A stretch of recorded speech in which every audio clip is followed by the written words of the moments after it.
नमस्कार दोस्तों, defence news Hindi में आपका स्वागत है। आज की मुख्य खबरें। चीन बॉर्डर के पास नदी के नीचे बना रहा 2 सुरंग। भारत सरकार ब्रह्मपुत्र नदी के नीचे विश्व स्तरीय अंडर वाटर रोड रेल सुरंग बनाने की तैयारी में है। यह सुरंग असम से गोहपुर यानी कि उत्तर तट को नुमलीगढ़ या जो दक्षिण तट है उससे जोड़ेगी। अनुमानित लागत जो है वो 18,600 से 19,000 करोड़ है। यह भारत की पहली ऐसी सुरंग होगी जिसमें सड़क और रेल दोनों होंगी। केंद्रीय कैबिनेट जल्द ही इस प्रोजेक्ट को मंजूरी देने वाली है। इस सुरंग की क्या विशेषताएं हैं? ब्रह्मपुत्र नदी के नीचे 2 ट्यूब वाली सुरंग बनेगी, एक सड़क के लिए, दूसरी रेल लाइन के लिए। दूसरी बात, अभी नाव या पुल से नदी पार करने में 4 से साढ़े 6 घंटे लगते हैं। सुरंग से यह समय घटकर सिर्फ 30 मिनट रह जाएगा। बाढ़, बारिश या अन्य प्राकृतिक आपदाओं में भी सुरंग काम करेगी क्योंकि यह पानी के नीचे है। क्या है इसके आर्थिक फायदे? सबसे पहले सामान, फल, सब्जियां, चाय और अन्य उत्पाद तेजी से पहुंचेंगे। पर्यटक आसानी से घूम सकेंगे। ट्रक और ट्रेन सीधे नदी पार करेंगे जिससे डिटूर कम होगा, लागत घटेगी। बेहतर कनेक्टिविटी से प्राइवेट कंपनियां असम और पूरे पूर्वोत्तर में फैक्ट्री और बिजनेस लगाएंगी। निर्माण, रखरखाव और संबंधित क्षेत्रों में हजारों नौकरियां आएंगी।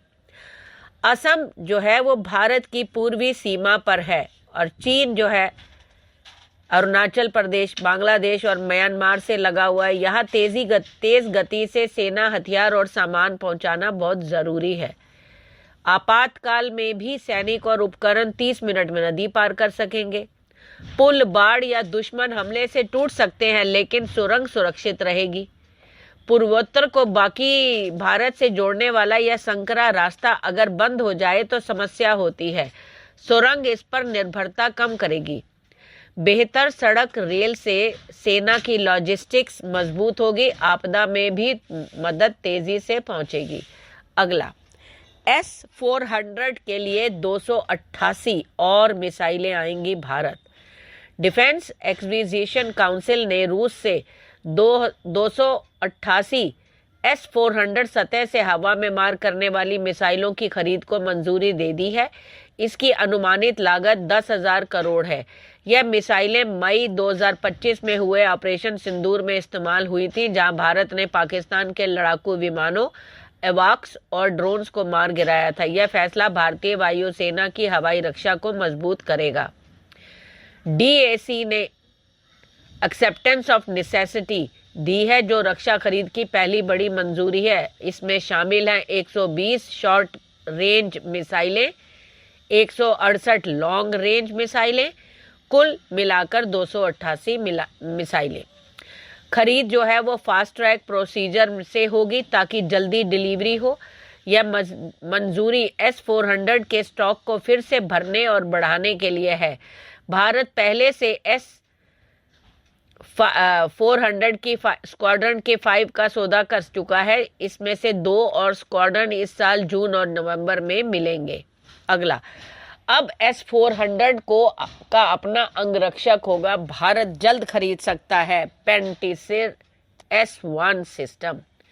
भारत की लेयर्ड एयर डिफेंस प्रणाली में जल्द एक नई परत जुड़ सकती है। भारतीय वायुसेना ने रूस के पेंटिसिर S-1 एयर डिफेंस सिस्टम को शामिल करने के विचार में है। इसका मकसद इसे अलग सिस्टम के तौर पर तैनात करना नहीं, बल्कि लंबी दूरी के S-400 ट्रायम्फ बैटरियों की नजदीकी सुरक्षा के लिए इस्तेमाल करना है। यह प्रस्ताव S-400 यूनिट्स को छोटे और नजदीकी खतरों से बचाने के लिए तैयार किया गया है। आधुनिक युद्ध में लंबी दूरी के शक्तिशाली सिस्टम भी पूरी तरह सुरक्षित नहीं माने जाते हैं, क्योंकि कम ऊंचाई पर उड़ने वाली क्रूज मिसाइलें, ड्रोन या सटीक हथियार रडार से बचते हुए अंदर तक पहुंच सकते हैं। S-400 की खासियत क्या है, चलिए जान लेते हैं। यह लंबी दूरी पर बड़े हवाई टारगेट को मार गिराने के लिए बनाया गया है। इसकी भी न्यूनतम एंगेजमेंट दूरी होती है। बेहद कम ऊंचाई पर उड़ने वाले छोटे ड्रोन या हथियारों के खिलाफ यह हमेशा सबसे किफ़ायती विकल्प नहीं होता। ऐसे में पेंटेसिर S1 सिस्टम नज़दीकी सुरक्षा कवच के रूप में काम करता है। इसमें कम दूरी की मिसाइलों के साथ 30 मिलीमीटर की तेज फायरिंग तोपें भी होती हैं, जो छोटे और तेज लक्ष्यों को तुरंत निशाना बना सकती हैं। अगला, राफेल का इंजन बनाने वाली कंपनी ने कर दी हाँ, अब भारत में बने लगेंगे प्लांट। भारतीय आसमान की सुरक्षा और मेक इन इंडिया के संकल्प को लेकर एक ऐसी खबर आई है जिसने सीमा पार बीजिंग से लेकर इस्लामाबाद तक खलबली मचा दी है। फ्रांस की दिग्गज इंजन निर्माता कंपनी साफरान ने आधिकारिक तौर पर हाँ कर दी है। अब राफेल लड़ाकू विमानों के शक्तिशाली इंजन भारत की धरती पर ही तैयार होंगे। यह घोषणा रक्षा मंत्री राजनाथ सिंह की अध्यक्षता वाली डिफेंस एक्विजिशन काउंसिल द्वारा 3.60 लाख करोड़ के महाप्रस्ताव को मंजूरी देने के ठीक बाद आई है। इस मेगा डील के तहत भारत 114 एक अतिरिक्त राफेल लड़ाकू विमान खरीदने जा रहा है, जिनमें से अधिकतर का निर्माण भारत में ही होगा। साफरान के CEO ओलिवियर एंड्रीस ने साफ कर दिया है कि उनकी कंपनी भारत में M88 इंजन की असेंबली लाइन स्थापित करने के लिए पूरी तरह तैयार है। यह केवल एक फैक्ट्री नहीं बल्कि तकनीक का एक ऐसा समुद्र होगा जिसे हासिल करने के लिए कई देश तरसते हैं। साफरान केवल इंजन बनाएगी बल्कि कल पुर्जों के लिए भारतीय सप्लायर्स पर निर्भरता बढ़ाएगी, जिससे देश के छोटे और मध्यम उद्योगों को भी करोड़ों का काम मिलेगा। इस बार ये भारत में बनेगा। अगला, नाटो की तरह मिलिट्री बनाने की तैयारी में है ब्रिक्स। रूस ने दुनिया को दिया मैसेज। रूस ने दुनिया के सामने स्थिति साफ कर दी है कि तेजी से बढ़ता हुआ ब्रिक्स समूह पश्चिम के नाटो की तरह कोई सैन्य गठबंधन नहीं करने जा रहा है। रूस के उप विदेश मंत्री सर्गेई ryabkov ने शनिवार को उन अटकलों को खारिज कर दिया जिनमें कहा जा रहा था कि ब्रिक्स को एक मिलिट्री ब्लॉक के बदलने की तैयारी चल रही है।